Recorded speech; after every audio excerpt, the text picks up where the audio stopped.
자, 241페이지에 국고보조금, 공사부담금, 보험차익에 대한 일시삼각충당금, 압축기장 충당금이라고 나와 있죠.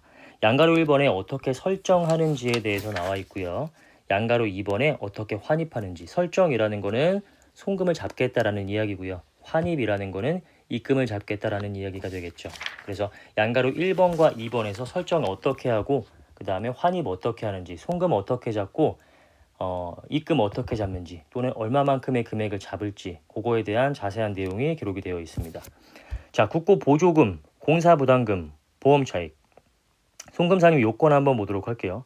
자, 국고보조금 보시면 내국법인이 보조금관리법에 관한 법률 등 관련 법률에 따라 보조금 등의 자산을 지급받아 사업용 유형 무형자산이나 석유류를 취득, 개량하는 데에 사용한 경우라고 나와 있죠. 또는 사업용 자산을 취득 개량하고 국고보조금을 사후에 지급받은 경우, 이때 이 국고보조금은요, 이 보조금관리법에 관한 법률 등에 관련된 이 법률에 따라서 받아야만 국고보조금에 해당이 되고요. 여기에 열거되어 있지 않은 다른 보조금을 받은 경우에는 국고보조금이라고 이야기하지 않습니다. 그런 경우에는 일시삼각충당금 설정이 불가능하다는 거 기억하셔야 돼요. 그래서 이러한 법률에 따라 가지고 받은 보조금에 대해서만 일시삼각충당금을 설정할 수가 있다. 미리 우리가 이 보조금을 받고 자산을 취득하던 아니면 자산을 취득하고 사후에 받게 되던 어쨌든 일시삼각충당금의 설정 대상이 된다라는 거.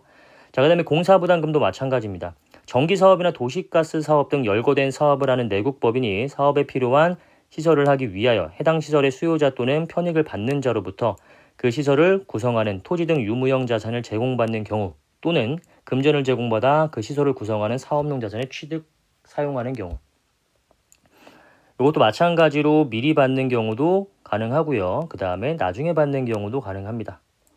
보험 차익 한번 볼게요. 내국법인이 유형자산의 멸실, 손괴로 인하여 보험금을 지급받아 그 멸실한 유형자산과 같은 종류의 유형자산을 대체 취득하거나 손괴된 유형자산을 개량하는 경우. 이거는 뭐 그냥 원상회복 성격이라고 이해를 하시면 되겠죠. 이때 보험 차익에 대해서 일시삼각충당금을 설정을 하려면 일단 멸실된 유형자산과 같은 종류여야만 합니다. A라는 기계장치가 멸실이 되었다라고 한다면 이 돈을 받아가지고 A라는 기계장치를 똑같이 사야 돼요. B라는 기계장치를 사면 당연히 안 되겠죠. 자, 유형자산을 대체 취득하는 데에 사용을 해야 되고요. 재고자산은 인정이 되지 않습니다. 재고자산에 대해서는 압축기장 충당금, 일시삼각충당금을 설정할 수 없다. 맞는 지문이죠. 자, 넘겨볼게요. 송금산입 범위에 국고보조금의 경우에는 해당 사업용 자산의 가액 중에서 사업용 자산의 취득 개량에 사용된 국고보조금에 상당하는 금액, 돈 받은 금액에 대해서 송금산이 설정할 수 있다라는 거죠. 뭐 돈을 예를 들어 가지고 뭐 5천만 원을 받았다라고 한다면 그 5천만 원에 대해서 일시삼각충당금을 설정할 수 있다라는 이야기죠. 만약에 이게 불가능하다라고 한다면 국고보조금 받았어요. 5천만 원. 이거에 대해서 다 과세가 되게 되면 뭐 예를 들어서 1,000만 원이 과세가 되었다. 그러면 기껏 보조금 5천 받아가지고 1,000만 원 세금 내고 나머지 4천만 원으로만 우리는 뭔가를 쓸 수 있는 거잖아요. 그러니까 이때는 일시삼각충당금을 통해 가지고 송금 처리를 해서 과세되는 금액을 없게 만들겠다 이런 의미고요. 자, 그 다음에 두 번째로 공사부담금, 해당 사업용 자산의 가액. 공사부담금을 제공받은 경우에는 그 사업용 자산의 취득에 사용된 공사부담금 상당액. 이것도 같은 의미라고 생각하시면 되고요. 그 다음에 이 보험차익도 뭐 마찬가지예요. 취득 개량한 자산의 가액 중에서 그 자산의 취득 개량에 사용된 보험차익 상당액. 자, 밑에 별표 3번 한번 보시면 새로 취득한 유형자산의 가액이 지급받은 보험금에 미달하는 경우에는 보험금 중에서 보험차익 외의 금액을 먼저 사용한 것으로 본다. 자, 우리 밑에 예제를 통해 가지고 한번 보도록 할게요. 자, 그 전에 이제 송금 산입 시기를 보시면은 국고보조금, 공사부담금, 보험금을 지급받은 해당 사업 연도에, 그러니까 돈 받았을 때의 송금으로 잡을 수 있다. 즉, 일시삼각충당금을 설정을 할 수가 있다. 이 말이죠. 우리 돈을 받게 되면 이러한 회계 처리를 하게 되는 거잖아요. 현금 등으로 잡고, 그 다음에 보험 차익, 이게 입금이란 말이에요. 그냥 국고보조금이라고 해볼게요.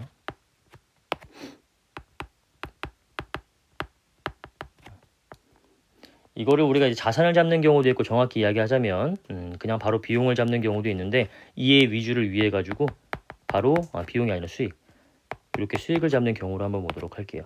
자, 현금을 받았어요. 그것만큼 이렇게 입금으로 잡게 됩니다. 이때 이거에 대해서 과세하면은 우리는 이 보조금 받은 거를 정확한 목적에 사용을 할 수 없다 보니까 뭘 잡아요? 송금을 잡으면 되겠죠. 일시상각 충당금 부채 잡고요. 차변에 일시상각 충당금 전입액 이 뭐예요? 송금 이렇게 잡게 되는 거죠. 그러면 이 금액이 100이라고 한다면 100만 금송금 잡으니까 결국 이걸 통해 가지고 과세되는 금액은 당장에는 없죠. 언제 과세해요?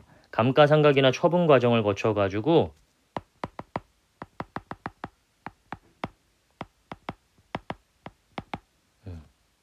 이때 우리가 이렇게 송금 잡아놨던 걸 요때 입금으로 잡아서 과세를 하겠다. 이걸 뭐라고 불러요? 과세 이연. 이렇게 이해를 하시면 되겠죠. 자, 밑에 나와 있는 것도 마찬가지예요. 선수령, 후취득, 뭐 선취득, 후수령 마찬가지인데 케이스 1번과 케이스 2번이 다른 점은 당연히 아시겠죠? 뭐 돈을 미리 받냐? 받아서 취득을 하느냐? 아니면 취득한 다음에 받느냐? 근데 여러분들 선취득, 후수령 할 때 주의하셔야 되는 게 한 가지가 있습니다. 케이스 2번 한번 볼게요. 자, 자산을 우리가 5기에 취득을 했어요. 10원을 주고 취득을 했어. 보조금은 6기 초에 받았어요. 5기 말 6기 초 이때 받은 거예요. 자, 이때 우리가 충당금을 설정할 수 있는 금액은 얼마? 위에서는 케이스 1번에서 충당금을 설정할 수 있는 금액은 자산을 내가 10원에 사왔으면 충당금을 설정할 수 있는 금액은 10원만큼 설정을 할 수 있었어요. 하지만 후수령의 경우에는 이미 감가상각이 2원만큼 됐죠.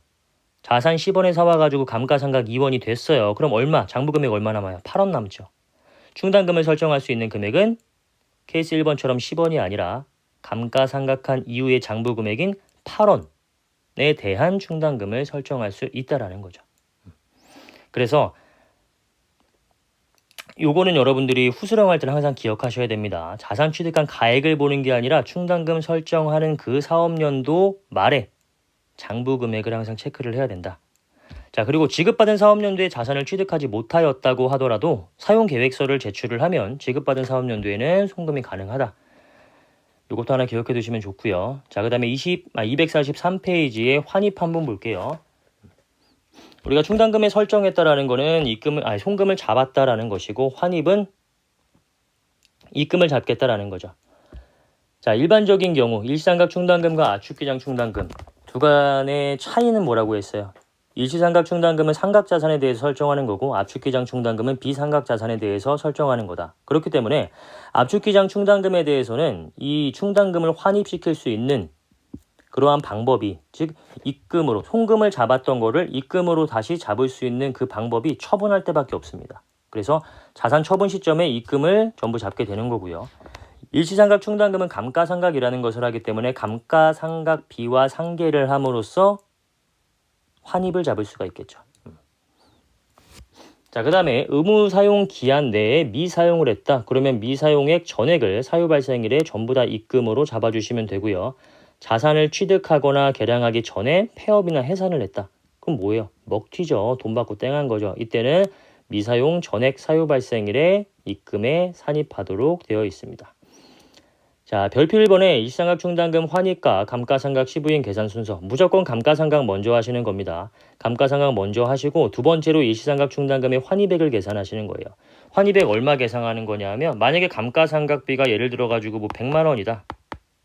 곱하기 취득가액 이걸 내가 1억 원에 샀다. 근데 이 1억 원을 샀는데 내가 이 중에서 8천만 원만큼을 보조금을 받아서 샀다. 그러면 이거는 내 돈이 아니잖아요. 내 돈으로 산 금액만 전액 다 송금으로 인정받을 수 있다. 이렇게 생각하시면 돼요. 1억 중에 2천만 원만큼은 내 돈으로 샀기 때문에 우리 감가상각비 100만 원 중에서 20%만큼은 이거 내 돈으로 산 거죠. 그럼 이거는 송금으로 그냥 그대로 보는 거고요. 나머지 80%만큼은 뭐예요? 내 돈 아니죠. 그럼 이 금액에 대해서는 뭐예요? 송금으로 볼 수 없다 이 말이에요. 이해 가시죠? 그래서 100만 원 곱하기 1억 분의 0.8 이게 이제 보조금이라고 한다면 80만 원에 대해서는 우리가 입금을 잡아줘야겠죠. 그럼 결국 뭐예요? 우리가 100만 원만큼 감가상각비로 송금 잡았는데 80만 원만큼은 우리가 과세 이연을 통해 가지고 일상각 충당금 환입액을 잡아줘야 되니까 결국 최종적으로 송금으로 인정되는 금액은 얼마? 20만 원. 얘가 되겠죠. 이렇게 생각을 하시면 됩니다.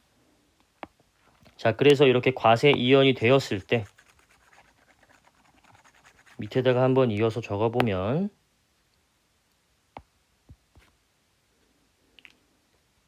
감가상각 누계액 잡아주시고요. 그 다음에 감가상각비 잡게 되겠죠. 그리고 바로 밑에 뭐 해야 돼요? 이게 12월 31일이라고 한다면 일시상각 충당금 상계하고요. 요거 잡아놨던 거 상계하고 그 다음에 일시상각 충당금 환입액 입금 잡아줘야겠죠. 무슨 말인지 이해 가시죠? 자, 이렇게 이해를 하시면 됩니다. 밑에 일시상각 충당금에 대한 설정 환입 사례 여러분들이 한번 읽어보시고요. 그 다음에 그 밑에 미열거 충당금의 처리라고 나와 있죠. 자, 충당금은 미확정 채무의 성격을 가지고 있으므로 원칙적으로 권리 의무 확정주의를 채택하고 있는 법인세법상에서는 송금에 해당하지 않습니다.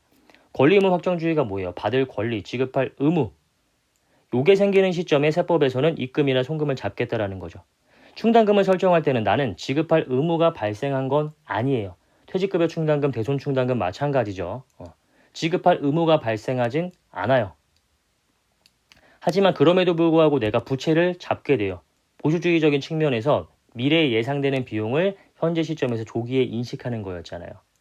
그러면 이 의미를 우리가 미확정 채무라고 이야기를 하고요. 이 충당금은 미확정 채무이기 때문에 즉 당장에 지급할 의무가 없기 때문에 법인세법의 원칙에 부합을 시킨다라고 하면 이건 송금에 해당하지 않습니다.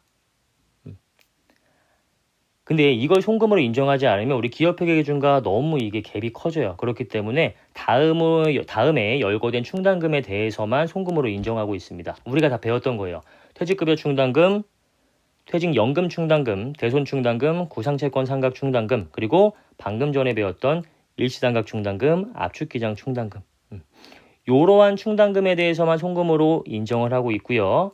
미열거 충당금은 예를 들어서 가장 많이 나오는 게 수선 충당부채, 판매보증 충당부채 이런 거, 하자복구, 하자보수 충당부채 이런 거에 대해서는 그 설정을 인정하지 않습니다. 따라서 이런 걸 통해 가지고 우리가 송금을 잡아놨다라고 했을 때에는 송금 불산입에 대한 처분을 해주셔야 돼요.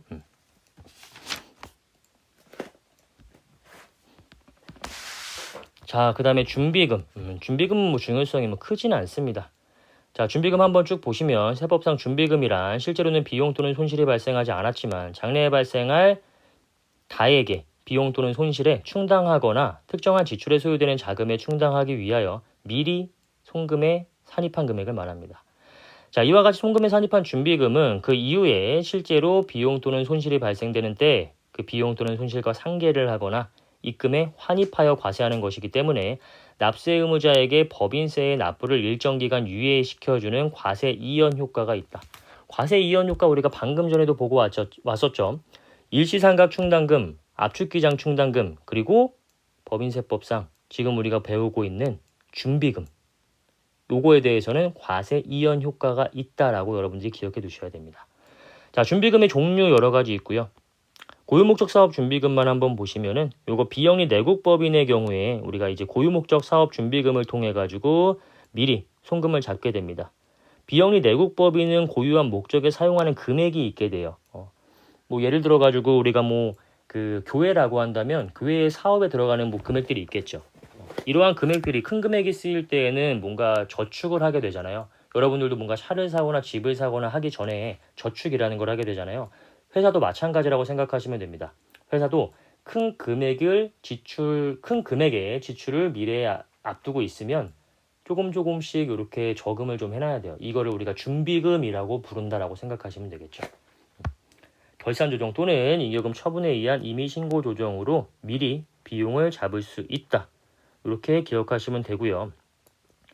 우리 고유목적 사업준비금에 대해서는 뒤에 챕터에서 19장에서 다시 설명드리도록 할 테니까 그때 여러분들이 한번 보시면 될 것 같아요.